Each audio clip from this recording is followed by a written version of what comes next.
दोस्तों, मिस्र का नाम आते ही हमारे जहनों में अहराम मिस्र का नक्शा उभरता है और बिलाशुबा अहराम मिस्र दुनिया की एक ऐसी तामीर है जो आज भी पुरकशिश है और लाखों लोग उसे देखने के लिए हर साल मिस्र का रुख करते हैं।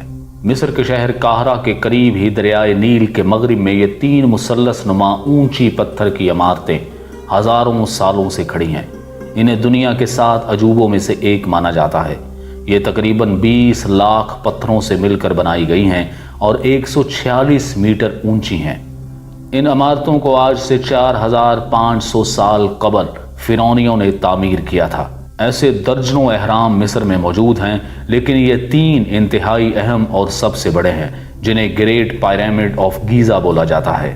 4500 साल गुजरने के बावजूद ये अहराम इतने पुरकशिश हैं कि हर साल लाखों लोग इस अजूबे को देखने के लिए मिस्र का रुख करते हैं। दोस्तों, ये दुनिया की वाहिद ऐसी इमारत है जो हजारों साल गुजरने के बावजूद जूं की तूं खड़ी है और दुनिया में कोई ऐसी बिल्डिंग नहीं जो इतने साल गुजरने के बावजूद अपनी असली हालत में मौजूद हो। हत्ता कि हजारों साल रेगिस्तान की झुलसा देने वाली गर्म हवाओं, आंधी, बारिश और बिजली की कड़क और जल्जलों के बावजूद धरती पर यह अहराम वैसे के वैसे इस्तादा हैं। दोस्तों, इस पिरामिड को 4500 साल पहले बनाया गया था और ये वो ज़माना था जब मिस्र के लोगों के पास कोई जदीद टेक्नोलॉजी और औजार मौजूद नहीं थे। इनमें से सबसे बड़े पिरामिड को फिरौन खूफू ने तामीर करवाया था, जो कि फोर्ट डायनेस्टी के दूसरे राजा थे।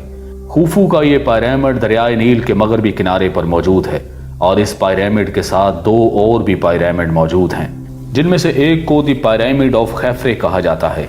खैफरे फिरौन खूफू का बेटा था और उसने ये अहराम अपने लिए तामीर करवाया और ये इन 3 बड़े अहराम में से दूसरा बड़ा अहराम है। इसके बाद तीसरा बड़ा पिरामिड है जिसे पिरामिड ऑफ मेनकोरे कहा जाता है।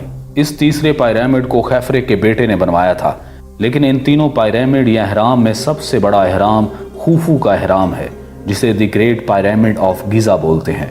दोस्तों, इस पूरे पिरामिड का वजन 600 मिलियन टन बताया जाता है और इस पिरामिड के बेस का एरिया 13 एकड़ पर मोहित है। दोस्तों, हैरान कुन बात यह है कि ये पिरामिड चारों direction east, west, north, south से इक्वल पॉइंट करता है और इस पिरामिड का एंगल ऑफ इंक्लिनेशन 51 डिग्री है। और हैरान कुन बात यह है कि ये सब कुछ बगैर किसी कंपस के मुमकिन हुआ और पिरामिड को बनाने के लिए तकरीबन 20 साल का अरसा लगा।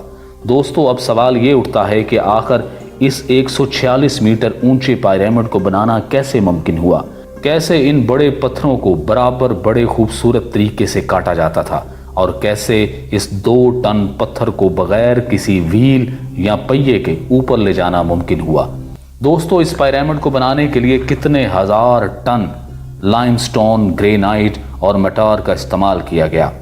कॉपर उस जमाने में सबसे अहम धात हुआ करती थी, तो इन पत्थरों को काटने के लिए कॉपर के बने हुए औजारों का इस्तेमाल किया जाता था। कुछ लोगों का मानना यह भी है कि कॉपर के अंदर सेरेमिक्स को मिक्स कर दिया जाता था ताकि धात की हार्डनेस को बढ़ाया जा सके। और इन भारी भरकम पत्थरों को ऊपर ले जाने के लिए स्लेज का इस्तेमाल किया जाता था, जिस पर पत्थरों को रस्सियों से बांध कर घसीट कर ऊपर ले जाया जाता था। दोस्तों, अब सवाल ये उठता है कि आखिर इन पिरामिड्स को क्यों बनाया जाता था और इतनी मेहनत क्यों की जाती थी? कदीम मिस्र की तारीख से लगाव रखने वालों को मालूम होगा कि मिस्र के लोग आफ्टर लाइफ पर यानी कि बाद अज मौत पर बहुत ज़्यादा यकीन रखते थे। उनका ख्याल था कि मरने के बाद वो लोग जिंदा रहते हैं। इसलिए उस ज़माने के बादशाह अपने लिए पिरामिड की सूरत या अहराम की सूरत में मकबरे तामीर करवाते थे और इसमें बादशाह की मम्मीफिकेशन करके उसको एक संगे मरमर से बने हुए ताबूत में रखा जाता था। और इन मकबरों के अंदर काफ़ी साजो सामान जैसा कि फर्नीचर, जेवरात, सोने के बने बर्तन और खाने पीने का काफ़ी सामान रखा जाता था ताकि मरने वाला इंसान उनको अपनी मौत के बाद की ज़िंदगी में इस्तेमाल कर सके। और उस वक्त आवाम को अपने बादशाह पर बहुत यकीन हुआ करता था और अपने बादशाह के लिए इतना बड़ा पिरामिड या अहराम बनाना उनके लिए एजाज़ की बात थी। इसके लिए कितने हज़ार मजदूर दिन में कितने कितने घंटे काम किया करते थे। और ग्रेट पिरामिड ऑफ गीज़ा इस बात का सबूत है कि इसको कितनी लगन से बनाया गया होगा। इन अहरामों के मुतल्लिक़ दिलचस्प मालूमात ये हैं कि जो पत्थर अहराम की तामीर में लगाए गए थे उनका वज़न 2 से 15 टन तक था। احرام میں تقریباً 30 لاکھ پتھر لگائے گئے تھے۔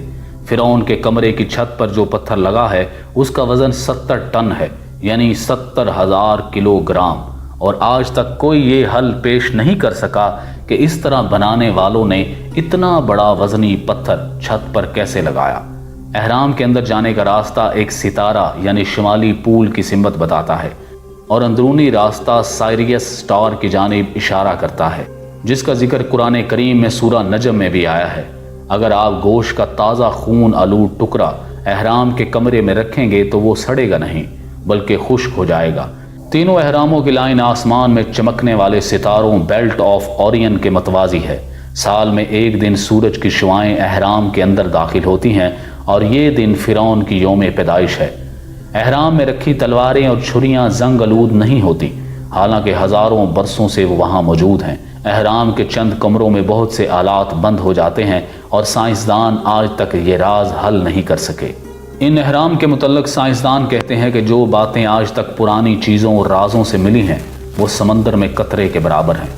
ایک امریکی پروفیسر نے یہ تمام راز بتاتے ہوئے کہا کہ یہ راز اس بات کے شاہد ہیں کہ یہ کسی بیرونی آسمانی مخلوق کی کارکردگی ہے۔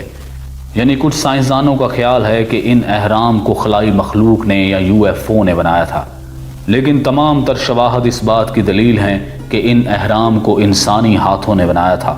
آج سے 4500 سال قبل یہ انسانی تاریخ کا ایک بہت بڑا عجوبہ ہے جو انسانی ہاتھوں سے تعمیر کیا گیا۔